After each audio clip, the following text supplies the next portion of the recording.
क्या समंदर में बन रही एक मूर्ति मुंबई शहर को रोशन कर सकती है? शहर की तरफ बढ़ने वाले आतंक का विनाश कर सकती है? ये सवाल हैरान करने वाले हैं, लेकिन ये दावा मुंबई के समंदर में तैयार होने जा रही छत्रपति शिवाजी महाराज की मूर्ति के बारे में किया जा रहा है। क्या है समंदर वाली शिवाजी महाराज की मूर्ति का वायरल सच? आप भी देखिए।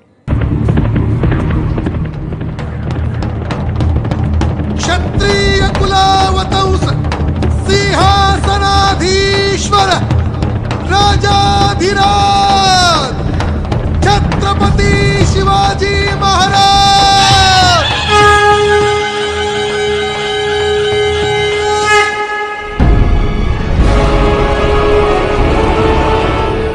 समंदर की लहरों के बीच अपनी भव्यता की गवाही देगा छत्रपति शिवाजी महाराज का यह स्मारक। ये मूर्ति मुंबई शहर की शान होगी, लेकिन क्या शिवाजी की यह मूर्ति मुंबई की ढाल भी होगी?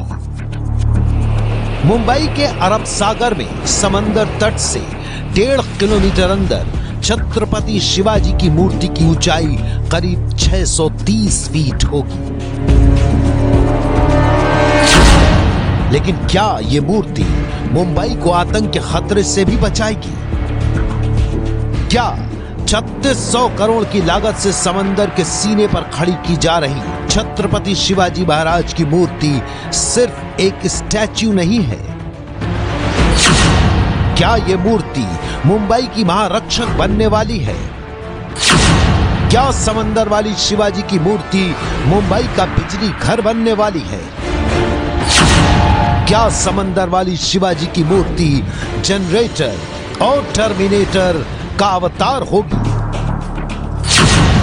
क्या समंदर वाली शिवाजी की मूर्ति सूर्य मित्र और आतंक संहारक बनने वाली है? आप सोच रहे होंगे कि भला ये सवाल एक मूर्ति के साथ क्यों जोड़े जा रहे हैं? इन सवालों के पीछे सोशल मीडिया पर वायरल हो रहा वो मैसेज है जो न सिर्फ दावे कर रहा है बल्कि दावों का सच साबित करने वाली एक कहानी भी सुना रहा है। वायरल मैसेज में क्या लिखा है देखिए। बहुत सारे लोग शिवाजी की मूर्ति के बारे में चर्चा कर रहे हैं, लेकिन जो वो नहीं जानते वो ये कि मूर्ति मोदी जी का मास्टर स्ट्रोक है, जो आने वाले वक्त में अपनी लागत से कई गुना ज्यादा अदा करेगा। कैसे? वो कहानी और तर्क भी मैसेज में पेश किए गए हैं। मैसेज में कई दावे हैं। पहला दावा, मूर्ति एमॉर्फस सिलिकॉन, कैडमियम टेल्यूराइड और कॉपर इंड्यूम गैलियम सेलेनाइड से बनी है। ये वो मटेरियल हैं जो सोलर सेल बनाने में इस्तेमाल होते हैं। हमारी सरकार ने फिनलैंड में VTT रिसर्च के सीनियर सोलर साइंटिस्ट डॉक्टर इमोनेन किर्सी से सलाह ली है, जो ऐसे मटेरियल स्टैच्यू में डालने की तकनीक जानते हैं। दावा है कि इस रिसर्च में 2.5 साल का वक्त लगा और 3 दिसंबर को वो तारीख थी जब डॉक्टर किर्सी ने प्रधानमंत्री मोदी को एक प्राइवेट मेल भेजा जिसमें लिखा था कि ये अब मुख्य धारा में इस्तेमाल करने के लिए तैयार हैं। दावे के मुताबिक ये स्टैच्यू इतनी बिजली पैदा करेगी कि मुंबई के सभी सरकारी दफ्तरों में बिजली की जरूरत पूरी हो जाएगी। इस कहानी में एक और दावा है आतंक के संहार के बारे में। दूसरा दावा है कि स्टैच्यू में radial uniform projection and ranging यानी रूपार तकनीक लगेगी, जो अरब सागर में नाव को ट्रेस कर सकती है, ताकि फिर कभी साल 2008 जैसा मुंबई हमला ना हो जिसमें आतंकवादी देश में समंदर के रास्ते घुसे थे। रूपर सोनार तकनीक से भी आगे की चीज है और ये बेंगलुरु में भारतीय विज्ञान संस्थान ने तैयार की है। दावे चौंकाने वाले हैं, लेकिन हर दावे के साथ एक तर्क और रिसर्च की कहानी भी पेश की जा रही है। यही वजह है कि लोग इस मैसेज को पढ़ने के बाद खारिज भी नहीं कर पा रहे हैं, लेकिन मैसेज में लिखे तर्क और रिसर्च सच हो ये जरूरी तो नहीं। इसलिए ABP न्यूज ने वायरल हो रहे इस मैसेज की पड़ताल की ताकि आपको जानकारी में रख सके आगे। हमने जानने की कोशिश की कि मुंबई को करंट देने वाली, आतंक से बचाने वाली समंदर में शिवाजी की मूर्ति का सच क्या है।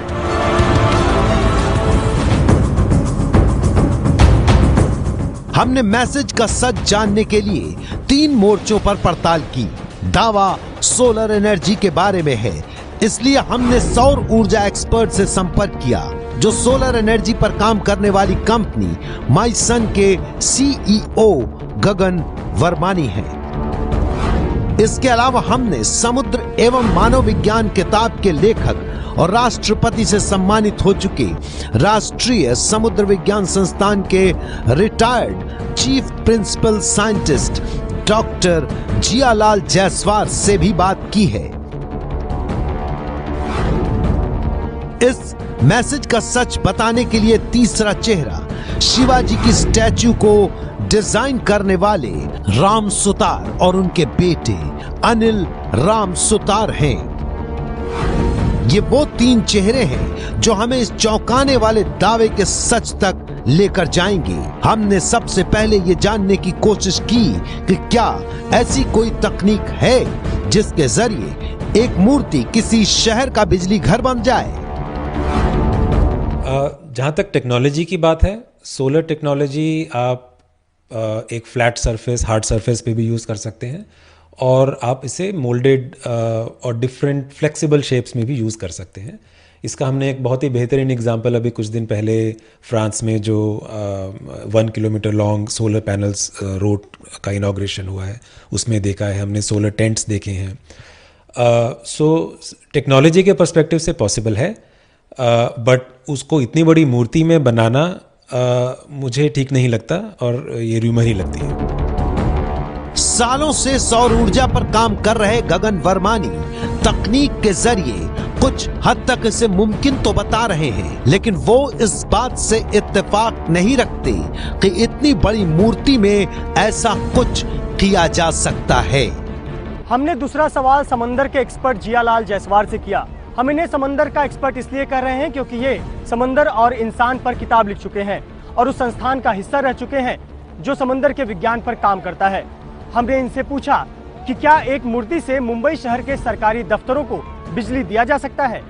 सोलर एनर्जी के लिए फिर फिल्म लगानी पड़ती है और जो रेडिएंट एनर्जी कैप्चर होती है उसको, उसके रिफ्लेक्शन को कन्वर्ट करके उसे मल्टीप्लाई किया जाता है। ये सारा सिस्टम लगाने के लिए एक बड़े सिस्टम की आवश्यकता है। यहाँ पर वो नहीं है, क्योंकि यहाँ पर जो होने वाला है ये तो टूरिज्म को बढ़ावा देने के लिए एक शिवाजी महाराज की स्टैचू लगने जा रही है, न कि सोलर एनर्जी को कैप्चर करने के लिए ये किया जा रहा है। हमारे एक्सपर्ट मूर्ति से करंट मिलने वाली बात को खारिज कर रहे थे, लेकिन वायरल मैसेज में तो तर्क भी पेश किए गए थे।